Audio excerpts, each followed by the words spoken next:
It's 20 towns in 20 days on Eyewitness News, sponsored by Big Y. It's no big surprise, it's my Big Y. Well, East Hartford's rich history can also be found at two of its landmark places to eat. Channel 3's Denise DeCenzo is live now with more on two classic dining stops. Denise, these places are landmarks. They are icons. They sure are, Dennis and Aaron. Before we get to that, I just want to give a shout out to the East Hartford High School girls soccer team. These young people have been terrific all afternoon, and I'm so happy they're here with me today. But let's get to the food, shall we? Everybody's hungry. We found two iconic restaurants that I think really embody the spirit and the hard-working roots of East Hartford. But to tell the story, we have to go back in time. The year was 1946. Harry Truman was president. Frank Sinatra had a new hit. Give me 5 minutes more. And two police officers from East Hartford opened a hot dog stand and dairy bar called Augie Rays. 73 years later, Augie Rays is still going strong, owned and operated by Ray's great-grandsons.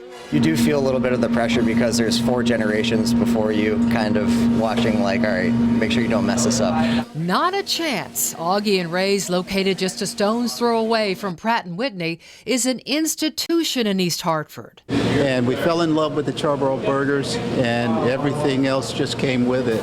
Including the foot-long hot dogs. You get your hot dog, and this is where you come and put your stuff on. Mustard relish and sauce. The sauce is the homemade chili sauce for Augie Rays' famous chili dogs. The ingredients are top secret. We have like Great-Grandpa Ray's original recipe that we still do to this day. The closest I could get to that secret sauce was behind the counter, making one of these legendary dogs myself. Ooh, that looks good. Augie Rays has welcomed some famous visitors over the years, but the truth is, everyone gets the royal treatment. You know, working at Pratt for all those years, this is my place to be. But it's just a great place to go. And so is another East Hartford institution, Mickey's Oceanic Grill. Originally it was started by my uncle back in '53. He owned it a few years, and then my dad bought it with another gentleman. You'll find all kinds of fresh seafood on the menu, from clam bellies to crab bisque. But if you want to try Mickey's signature dish, go for the fish sandwich. But we put plenty of